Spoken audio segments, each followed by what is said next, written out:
Welcome to nation info hub. मैं हूं इजहार अहमद।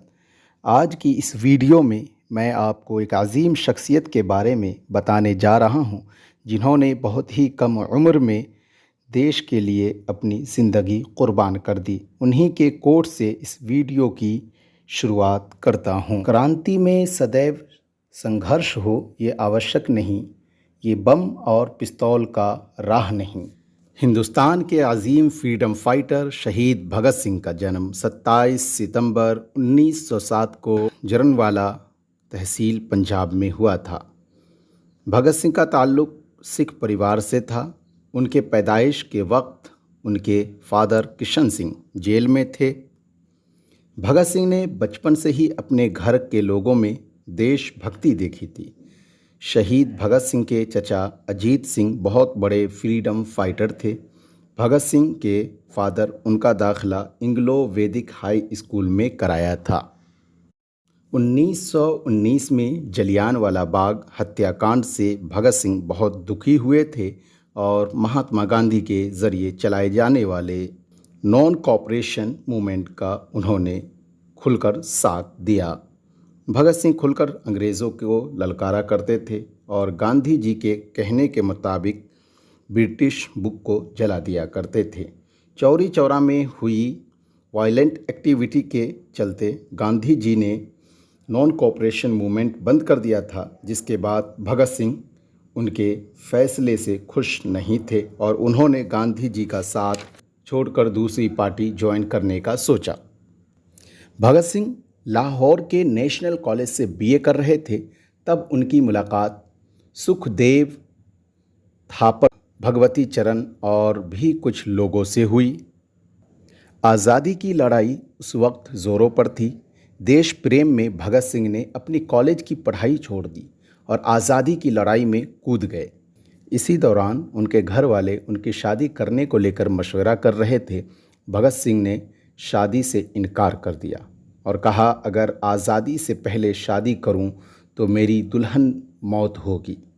भगत सिंह कॉलेज में बहुत सी नाटक में हिस्सा लिया करते थे। वो बहुत अच्छे एक्टर थे। उनके नाटक स्क्रिप्ट देशभक्ति पर मुश्तमिल होता था, जिसमें भगत सिंह कॉलेज के नौजवानों को आज़ादी के लिए आगे आने के लिए हौसला अफजाई करते थे और साथ ही अंग्रेज़ों को नीचा दिखाया करते थे। वैसे तो भगत सिंह बहुत मस्त मौला इंसान थे। उन्हें लिखने का भी बहुत शौक़ था। कॉलेज में भी ऐसे लिखने के लिए बहुत से इनामात से नवाजे गए थे। भगत सिंह सबसे पहले यूथ इंडिया असेंबली ज्वाइन किए। जब उनके घर वाले ने उनको यकीन दिला दिया कि अब उनकी शादी की नहीं सोचेंगे, तब भगत सिंह अपने घर लाहौर लौट गए। वहाँ उन्होंने कृति किसान पार्टी के लोगों से मेलजोल बढ़ाया और उनकी मैगज़ीन कृति के लिए काम करने लगे और उसके ज़रिए देश के नौजवानों तक अपना मैसेज पहुंचाते थे।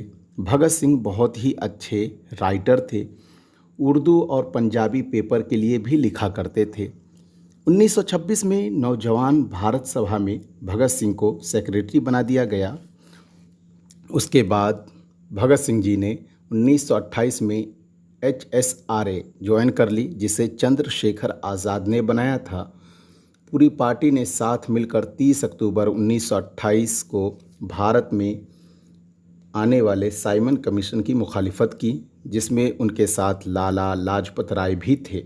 साइमन वापस जाओ का नारा लगाते हुए वह लोग लाहौर रेलवे स्टेशन पर ही खड़े रहे, जिसके बाद वहां लाठी चार्ज कर दिया गया, जिसमें लाला लाजपत राय ज़ख्मी हो गए। उसके बाद उनकी मृत्यु हो गई। लाला जी की मौत की वजह से भगत सिंह ने अंग्रेज़ों से बदला लेने की ठानी। लाला जी के मौत के ज़िम्मेदार ऑफिसर स्कॉट को मारने का प्लान बनाया, लेकिन भूल से उन्होंने सौंदर्येश को मार दिया।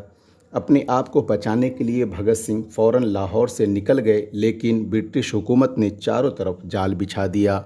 भगत सिंह अपने आप को बचाने के लिए अपने मज़हब के ख़िलाफ़ जाकर अपने बाल व दाढ़ी कटवा दी, क्योंकि उस वक्त भगत सिंह के लिए देश से बढ़कर कुछ नहीं था। चंद्रशेखर आज़ाद, भगत सिंह, राजदेव और सुखदेव अब मिल चुके थे। और इन सब ने कुछ बहुत बड़ा धमाका करने का सोचा था। भगत सिंह कहते थे, अंग्रेज़ बहरे हो गए हैं, उन्हें ऊंचा सुनाई देता है, जिसके लिए बड़ा धमाका ज़रूरी है। इस बार उन्होंने फैसला किया कि वह लोग कमज़ोरों की तरह भागेंगे नहीं, बल्कि अपने आप को पुलिस के हवाले कर देंगे, जिससे हमारे देश के लोगों को सही मैसेज पहुँचे। दिसंबर 1929 में अपने साथी के साथ मिलकर ब्रिटिश सरकार की असेंबली हॉल में बम ब्लास्ट किया, जो सिर्फ आवाज़ करने वाला था, जिसे खाली जगह पर फेंका गया था।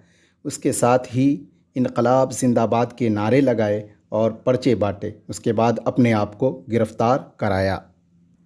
शहीद भगत सिंह की फांसी।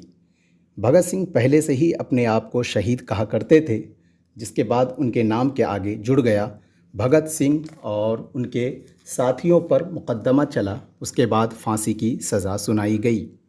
कोर्ट में भी भगत सिंह, शिवराम राजगुरु और सुखदेव ने तीनों इनकलाब जिंदाबाद के नारे लगाते रहे। जेल के अंदर भी भगत सिंह को बहुत तकलीफ़ दी गई, लेकिन उन्होंने हिम्मत नहीं हारी।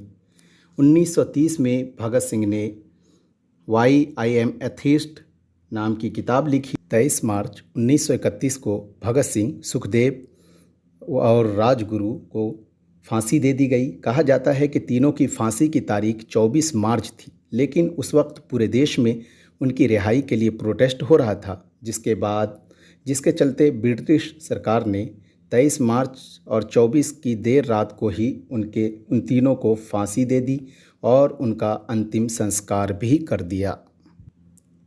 मैं अपनी इस वीडियो को उनके इस विचार के साथ ख़त्म करता हूँ। यदि बहरों को सुनाना है तो आवाज़ तेज़ करनी होगी। जब हमने बम फेंका था तब हमारा इरादा किसी को जान से मारने का नहीं था।